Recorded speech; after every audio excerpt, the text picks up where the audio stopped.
ఈ వీడియో జీవితంలో ఎలా ముందుకు వెళ్ళాలి అని అన్నది చెప్తూ ఉంది. ఈ మొదటి వ్యక్తి ముందుకు వెళ్ళటానికి నాకు గట్స్ ఉంది అని నిరూపిస్తూ ఉంది.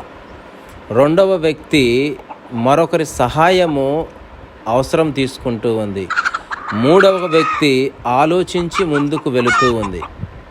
నాలుగవ వ్యక్తి ఆలోచించి సమయం తీసుకొని అడ్జస్ట్మెంట్ అవుతూ ముందుకు వెనక్కి ఆలోచిస్తూ ముందుకు వెళ్ళటం జరుగుతూ ఉంది. పట్టుదలతో చేస్తే సమరం తప్పకుండా నీదే, విజయం కష్టపడితే రాదా, ఫలితం పడరా సోదరా.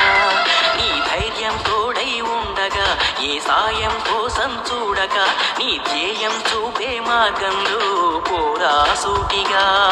ఏనాడు